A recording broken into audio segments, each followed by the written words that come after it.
दूसरा अध्याय। श्री भगवान बोले, हे अर्जुन, तुझे इस असमय में यह मोह किस हेतु से प्राप्त हुआ? क्योंकि न तो यह श्रेष्ठ पुरुषों द्वारा आचरित है, न स्वर्ग को देने वाला है और न कीर्ति को करने वाला ही है। इसलिए हे अर्जुन, नपुंसकता को मत प्राप्त हो, तुझ में यह उचित नहीं जान पड़ता। हे परम तप, हृदय की तुच्छ दुर्बलता को त्याग कर युद्ध के लिए खड़ा हो जा। अर्जुन बोले, हे मधुसूदन, मैं रणभूमि में किस प्रकार बाणों से भीष्म पितामह और द्रोणाचार्य के विरुद्ध लड़ूंगा, क्योंकि हे हरिसूदन, वे दोनों ही पूजनीय हैं। इसलिए इन महानुभाव गुरुजनों को ना मारकर मैं इस लोक में भिक्षा का अन्न भी खाना कल्याणकारक समझता हूँ, क्योंकि गुरुजनों को मारकर भी इस लोक में रुधिर से सने हुए अर्थ और काम रूप भोगों को ही तो भोगूंगा। हम यह भी नहीं जानते कि हमारे लिए युद्ध करना और ना करना, इन दोनों में से कौन सा श्रेष्ठ है, अथवा यह भी नहीं जानते कि उन्हें हम जीतेंगे या हमको वे जीतेंगे। और जिनको मारकर हम जीना भी नहीं चाहते, वे ही हमारे आत्मीय धृतराष्ट्र के पुत्र हमारे मुकाबले में खड़े हैं। इसलिए कायरता रूप दोष से उपहत हुए स्वभाव वाला तथा धर्म के विषय में मोहित चित्त हुआ मैं आपसे पूछता हूँ कि जो साधन निश्चित कल्याणकारक हो वह मेरे लिए कहिए, क्योंकि मैं आपका शिष्य हूँ। इसलिए आपके शरण हुए मुझको शिक्षा दीजिए। क्योंकि भूमि में निष्कंटक धन धान्य संपन्न राज्य को और देवताओं के स्वामी पने को प्राप्त होकर भी मैं उस उपाय को नहीं देखता हूँ जो मेरी इंद्रियों के सुखाने वाले शोक को दूर कर सके। संजय बोले, हे राजन, निद्रा को जीतने वाले अर्जुन अंतर्यामी श्री कृष्ण महाराज के प्रति इस प्रकार कहकर फिर श्री गोविंद भगवान से युद्ध नहीं करूँगा यह स्पष्ट कहकर चुप हो गए। हे भरतवंशी धृतराष्ट्र, अंतर्यामी श्री कृष्ण महाराज दोनों सेनाओं के बीच में शोक करते हुए उस अर्जुन को हंसते हुए से यह वचन बोले। श्री भगवान बोले, हे अर्जुन, तू ना शोक करने योग्य मनुष्यों के लिए शोक करता है और पंडितों के से वचनों को कहता है, परंतु जिनके प्राण चले गए हैं उनके लिए और जिनके प्राण नहीं गए हैं उनके लिए भी पंडित जन शोक नहीं करते। ना तो ऐसा ही है कि मैं किसी काल में नहीं था, तू नहीं था अथवा ये राजा लोग नहीं थे, और ना ऐसा ही है कि इससे आगे हम सब नहीं रहेंगे। जैसे जीवात्मा की इस देह में बालकपन, जवानी और वृद्धावस्था होती है, वैसे ही अन्य शरीर की प्राप्ति होती है। उस विषय में धीर पुरुष मोहित नहीं होता। हे कुंती पुत्र, सर्दी, गर्मी और सुख दुख को देने वाले इंद्रिय और विषयों के संयोग तो उत्पत्ति, विनाशशील और अनित्य हैं। इसलिए हे भारत, उनको तू सहन कर। क्योंकि हे पुरुष श्रेष्ठ, सुख दुख को समान समझने वाले जिस धीर पुरुष को ये इंद्रिय और विषयों के संयोग व्याकुल नहीं करते, वह मोक्ष के योग्य होता है। असत वस्तु की तो सत्ता नहीं है और सत का अभाव नहीं है। इस प्रकार इन दोनों का ही तत्वज्ञानी पुरुषों द्वारा देखा गया है। नाश रहित तो तू उसको जान जिससे यह संपूर्ण जगत दृश्य वर्ग व्याप्त है। इस अविनाशी का विनाश करने में कोई भी समर्थ नहीं है। इस नाश रहित अप्रमेय नित्य स्वरूप जीवात्मा के ये सब शरीर नाशवान कहे गए हैं। इसलिए हे भरतवंशी अर्जुन, तू युद्ध कर। जो इस आत्मा को मारने वाला समझता है तथा जो इसको मरा मानता है, वे दोनों ही नहीं जानते, क्योंकि यह आत्मा वास्तव में ना तो किसी को मारता है और ना किसी द्वारा मारा जाता है। यह आत्मा किसी काल में भी ना तो जन्मता है और ना मरता ही है, तथा ना यह उत्पन्न होकर फिर होने वाला ही है, क्योंकि यह अजन्मा, नित्य, सनातन और पुरातन है। शरीर के मारे जाने पर भी यह नहीं मारा जाता। हे प्रथापुत्र अर्जुन, जो पुरुष इस आत्मा को नाश रहित, नित्य, अजन्मा और अव्यय जानता है, वह पुरुष कैसे किसको मरवाता है और कैसे किसको मारता है।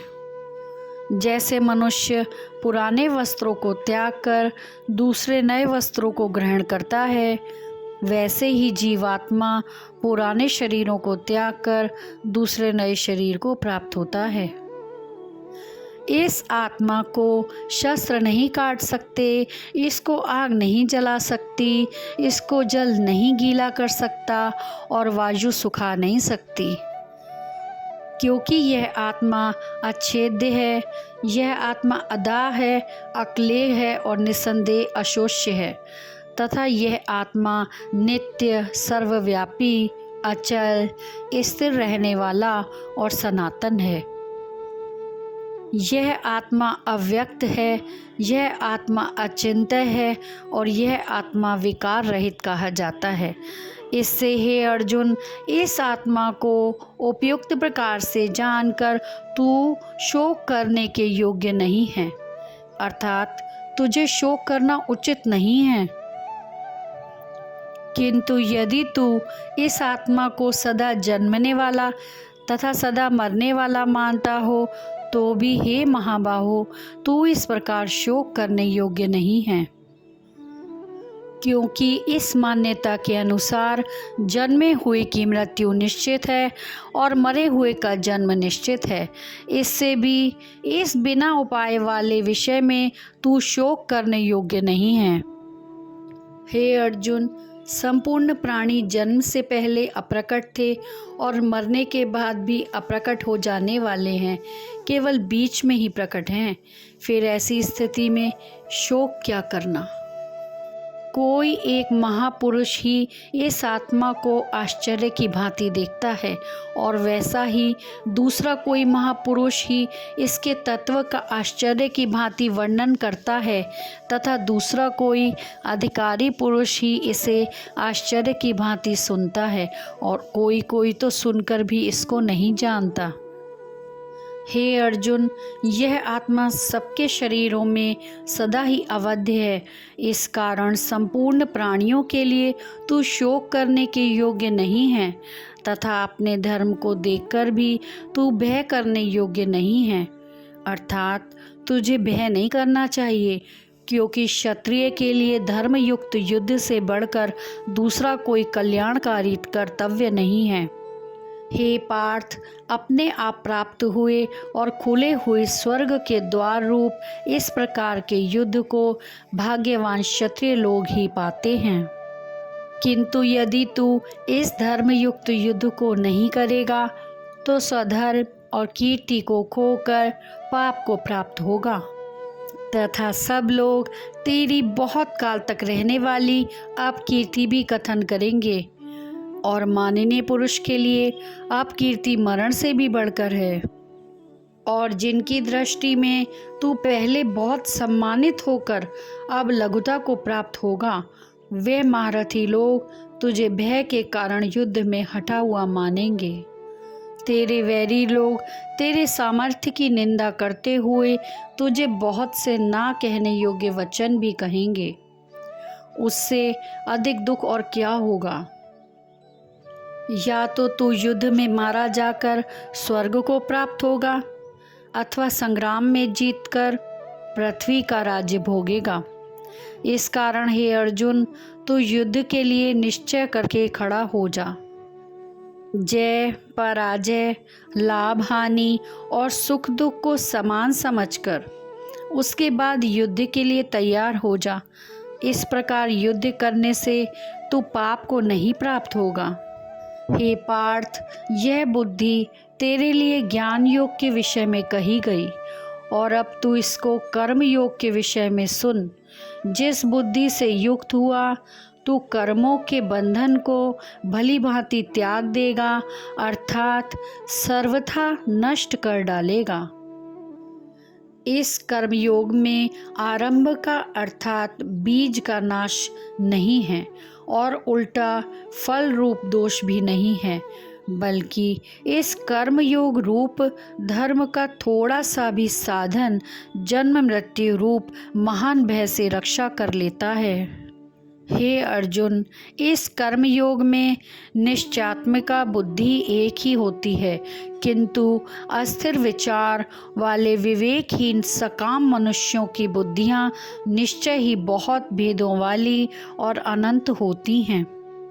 हे अर्जुन, जो भोगों में तन्मय हो रहे हैं, जो कर्म फल के प्रशंसक वेद वाक्यों में ही प्रीति रखते हैं, जिनकी बुद्धि में स्वर्ग ही परम प्राप्य वस्तु है और जो स्वर्ग से बढ़कर दूसरी कोई वस्तु ही नहीं है, ऐसा कहने वाले हैं, वे अविवेकी जन इस प्रकार की जिस पुष्पित अर्थात दिखाऊ शोभा युक्त वाणी को कहा करते हैं, जो कि जन्म रूप कर्म फल देने वाली और भोग तथा ऐश्वर्य की प्राप्ति के लिए नाना प्रकार की बहुत सी क्रियाओं का वर्णन करने वाली है।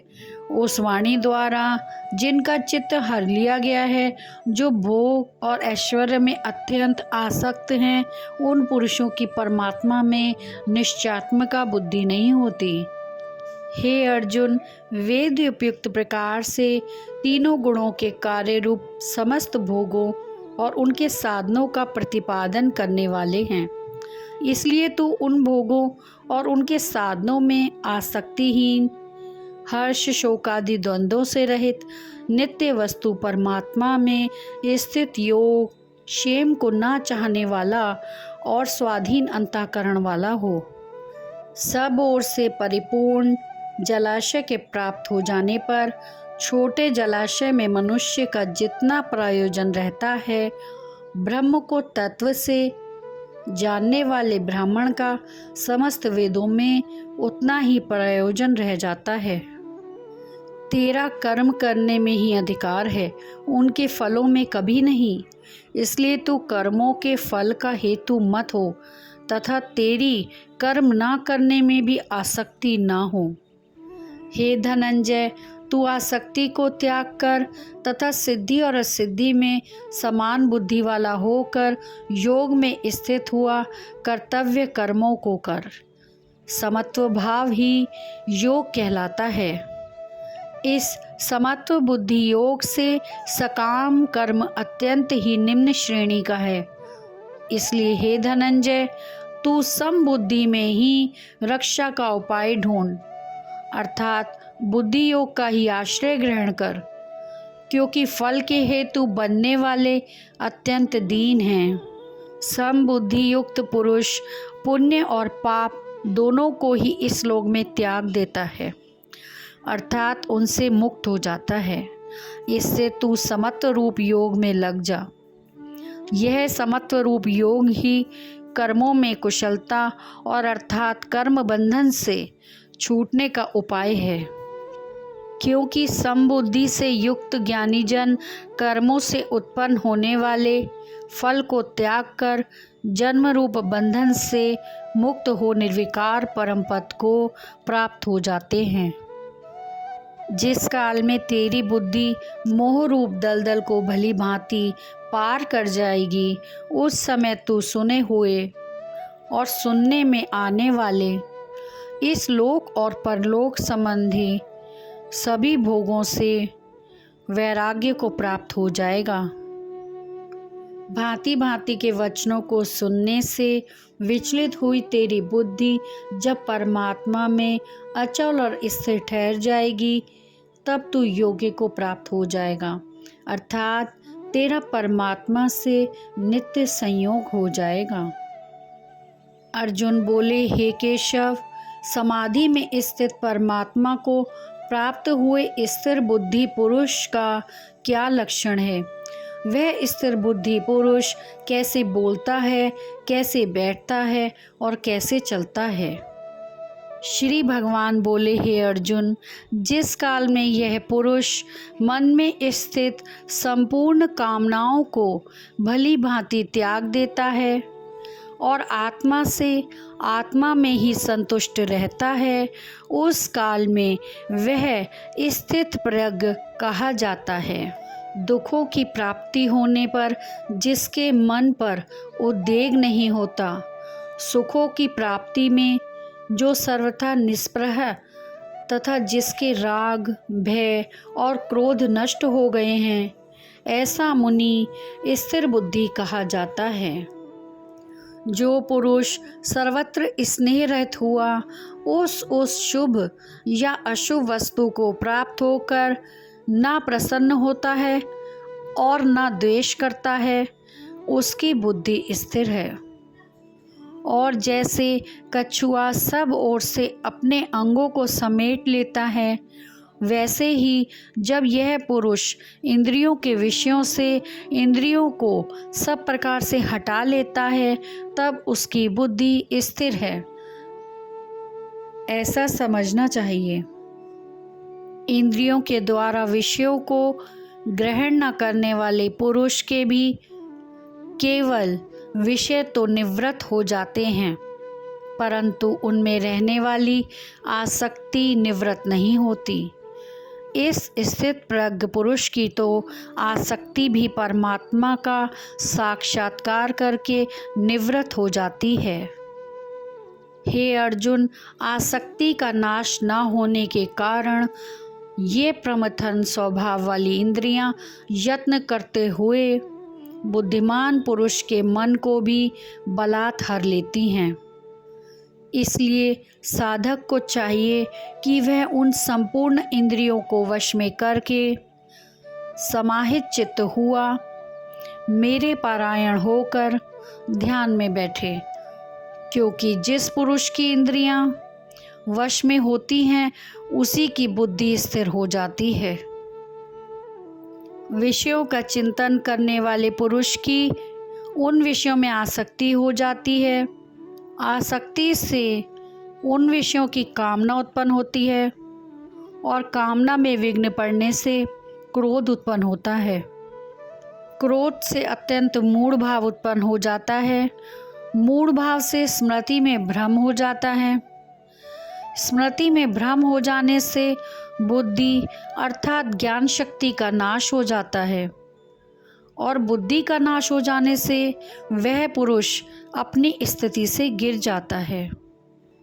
परंतु अपने अधीन किए हुए अंतःकरण वाला साधक अपने वश में की हुई राग द्वेष से रहित इंद्रियों द्वारा विषयों में विचरण करता हुआ अंतःकरण की प्रसन्नता को प्राप्त होता है।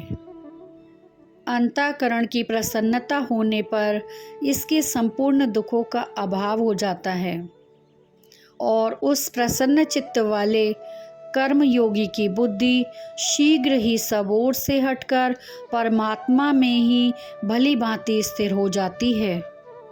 ना जीते हुए मन और इंद्रियों वाले पुरुष में निश्चयात्मिका बुद्धि नहीं होती और उस अयुक्त मनुष्य के अंतःकरण में भावना भी नहीं होती तथा भावनाहीन मनुष्य को शांति नहीं मिलती और शांति रहित मनुष्य को सुख कैसे मिल सकता है? क्योंकि जैसे जल में चलने वाली नाव को वायु हर लेती है, वैसे ही विषयों में विचरती हुई इंद्रियों में से मन जिस इंद्रिय के साथ रहता है वह एक ही इंद्रिय इस अयुक्त पुरुष की बुद्धि को हर लेती है। इसलिए हे महाबाहो, जिस पुरुष की इंद्रियां इंद्रियों के विषयों से सब प्रकार निग्रह की हुई हैं, उसी की बुद्धि स्थिर है। संपूर्ण प्राणियों के लिए जो रात्रि के समान है उस नित्य ज्ञान स्वरूप परमानंद की प्राप्ति में स्थित प्रज्ञ योगी जागता है और जिस नाशवान सांसारिक सुख की प्राप्ति में सब प्राणी जागते हैं, परमात्मा के तत्व को जानने वाले मुनि के लिए वह रात्रि के समान है। जैसे नाना नदियों के जल सब ओर से परिपूर्ण अचल प्रतिष्ठा वाले समुद्र में उसको विचलित ना करते हुए ही समा जाते हैं, वैसे ही सब भोग जिस स्थित प्रज्ञ पुरुष में किसी प्रकार का विकार उत्पन्न किए बिना ही समा जाते हैं, वही पुरुष परम शांति को प्राप्त होता है, भोगों को चाहने वाला नहीं। जो पुरुष संपूर्ण कामनाओं को त्याग कर ममता रहित, अहंकार रहित और स्पृहा रहित हुआ विचरता है, वही शांति को प्राप्त होता है, अर्थात वह शांति को प्राप्त होता है। हे अर्जुन, यह ब्रह्म को प्राप्त हुए पुरुष की स्थिति है। इसको प्राप्त होकर योगी कभी मोहित नहीं होता और अंतकाल में भी इस ब्राह्मी स्थिति में स्थित होकर ब्रह्मानंद को प्राप्त हो जाता है। इस प्रकार उपनिषद ब्रह्म विद्या तथा योग शास्त्र रूप श्रीमद् भगवद गीता के श्री कृष्ण अर्जुन संवाद में सांख्य योग नामक द्वितीय अध्याय संपूर्ण हुआ।